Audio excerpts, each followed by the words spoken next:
नमस्कार, कंज्यूमर अड्डा में आपका स्वागत है। मैं हूं मनोज श्रीवास्तव और आज हम बात कर रहे हैं व्हाट्सएप में प्राइवेसी पर जो खतरा बताया जा रहा है उसके बारे में। दरअसल दुनिया के सबसे अमीर और भविष्य के कॉन्सेप्ट पर बिजनेस करने वाले एलन मस्क ने कहा कि व्हाट्सएप छोड़ो और सिग्नल पर आ जाओ। और मस्क ने यह बात व्हाट्सएप की नई प्राइवेसी पॉलिसी के चलते कही और इसका असर यह हुआ कि सिग्नल पर नए यूजर्स की बाढ़ आ गई।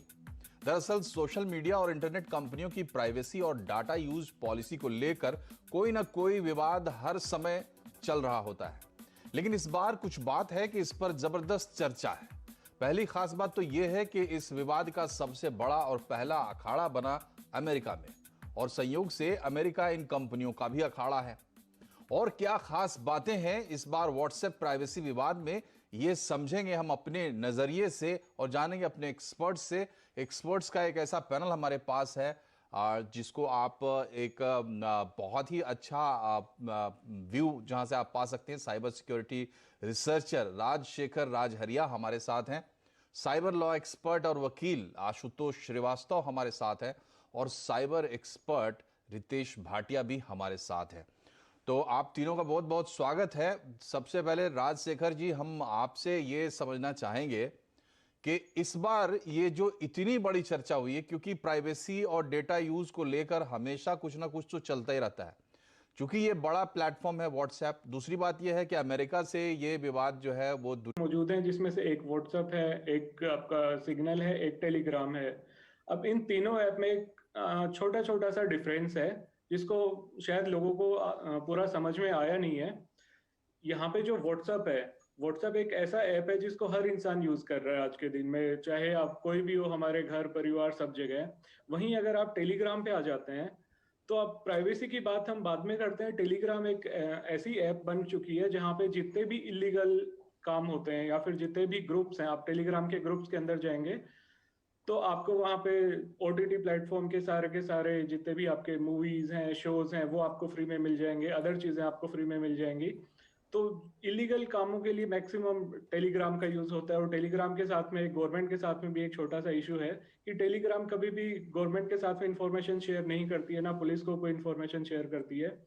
वहीं अगर हम सिग्नल के ऊपर आते हैं तो सिग्नल शायद आज के दिन सबसे ट्रस्टेड ऐप बन चुका है, क्योंकि जितने भी जर्नलिस्ट हैं, जितने भी ऑफिसर्स हैं और जितने भी अच्छे प्रोफेशनल लोग हैं, वो सारे के सारे सिग्नल यूज करते हैं।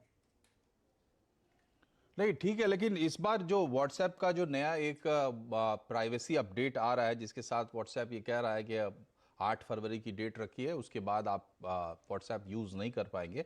या तो आप इस प्राइवेसी पॉलिसी को एक्सेप्ट करें या फिर आप व्हाट्सएप छोड़ दें। इसमें क्या खास है, हम ये समझना चाह रहे हैं कि क्यों व्हाट्सएप को लेकर इतना विवाद हो रहा है। पहले क्या होता था कि आपकी जो चैटिंग है, आपकी फोटोज हैं, वो सिर्फ आप तक ही रहती थी, वो एंड टू एंड एनक्रिप्टेड होती थी। अब इसमें फेसबुक ने बोला है कि आपकी चैट तो आपकी ही रहेगी, लेकिन चैट को छोड़ के बाकी जो आपकी इंफॉर्मेशन है वो आप जो व्हाट्सएप है वो फेसबुक और अपने अदर एडवर्टीजर्स हैं उनके साथ में शेयर कर सकता है। यहाँ पे चैट को छोड़ें तो आपकी जो फोटोज है, फोटो एनक्रिप्टेड नहीं होती है। आपकी आईपी हो गई, आईपी से आपका लोकेशन ट्रेस हो रहा है, आपकी आईएमईआई नंबर हो गया, आपका फोन का मॉडल हो गया। इसी के साथ आप एक छोटा सा सीरियस इशू भी देखें तो आजकल जितनी भी फोटोज फेसबुक पे अपलोड होती हैं या व्हाट्सएप के थ्रू जाती हैं, हर फोटो के अंदर जितने भी ऑब्जेक्ट होते हैं, जैसे कि फोटो के अंदर साइकिल है, गाड़ी है, कार है, आप किसी भी प्रोडक्ट का यूज कर रहे हैं, तो एआई के थ्रू वो सारे की सारी फोटोज के सारे ऑब्जेक्ट की लिस्ट बनाई जाती है और उन्हीं के बिहाफ पे आपकी एक प्रोफाइल डेवलप होती है कि आप किस कैटेगरी के इंसान है, और उसी कैटेगरी के बिहाफ पे एडवर्टीजर्स के साथ वो डेटा शेयर किया जाता है और आपको वैसे ही एडवर्टीजमेंट शो होते हैं। अब आप सीधा सीधा अगर हम डायरेक्टली देखें कि इसमें हमारा लॉस कहाँ पे है, तो मैं बोलना तो नहीं चाहूंगा लेकिन ऐसा होता है। डायरेक्टली लॉस हमारा ये है कि हमारे खर्चे बढ़ जाते हैं, क्योंकि आपको वैसे ही लुभावने ऐड दिखते हैं तो आप कुछ ना कुछ खरीदने का मन बना ही लेते हैं। और उसमें सीधा डायरेक्ट प्रॉफिट फेसबुक या फिर इन बड़ी कंपनीज का ही है। ठीक है, आप जो बात कहना चाह रहे हैं, दरअसल जिस चीज की तरफ राजशेखर इशारा कर रहे हैं वो ये है कि ये इतना सिंपल नहीं है कि आपके सामने एडवर्टीजमेंट आएंगे और आप चाहे तो वो सामान खरीदें या ना खरीदें। ये इतना सिंपल नहीं होता है। दरअसल ये पूरा डिजाइन आपकी पूरी मनोवैज्ञानिक जो आपका ढांचा है उसको रख के तैयार किया जाता है, लेकिन ये एक अलग विषय है। आज हम बात ये कर रहे हैं कि व्हाट्सएप की नई प्राइवेसी पॉलिसी को लेकर इतनी चर्चा एक आम यूजर के लिहाज से हम समझने की कोशिश कर रहे हैं कि क्यों है। आप चलते हैं रितेश के पास। रितेश, ये बताइए, क्या आपका कोई डिफरेंट पर्सपेक्टिव है इसको लेकर? इतनी चर्चा, इतना हंगामा क्यों है? दूसरी चीज ये है कि व्हाट्सएप ने सफाई दी है कि ये बिजनेस अकाउंट्स के लिए, लेकिन वो सभी जनरल यूजर से एक्सेप्ट करवा रहे हैं, उनके पास पॉपअप्स आ रहे हैं और लाखों लोगों ने एक्सेप्ट भी कर लिया, क्योंकि ये हमारी आदत में शुमार है कि हम बहुत ज्यादा उसमें जाते नहीं और जाके भी कोई 5,000 वर्ड्स की डिटेल पढ़ नहीं सकता।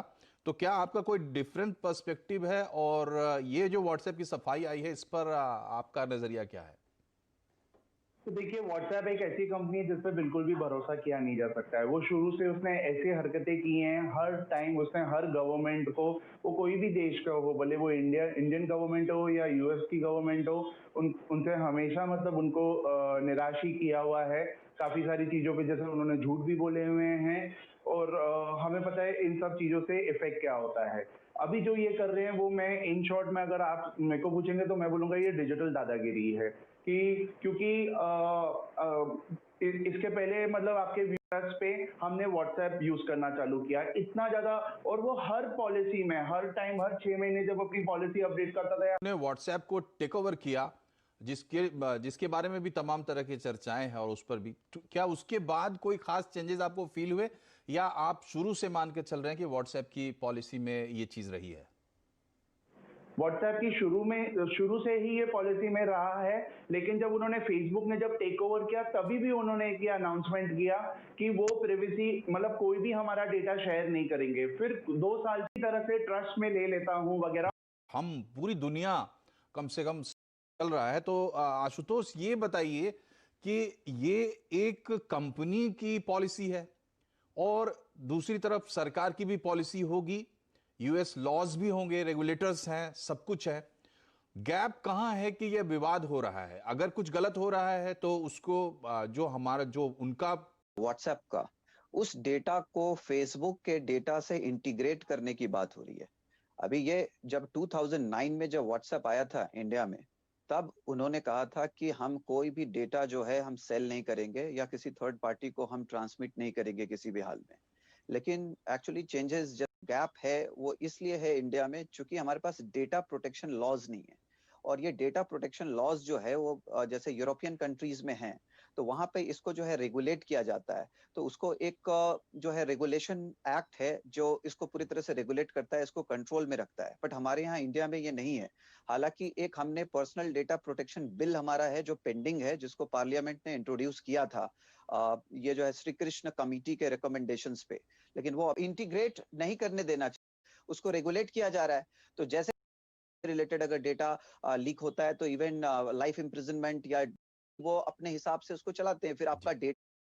संविधान की उस बात को मूर्त रूप देने के लिए कानून बना देना दूसरी बात होती है, और उस कानून के तहत नियम बना देना या रेगुलेटर्स बना देना वो एक तीसरी बात होती है।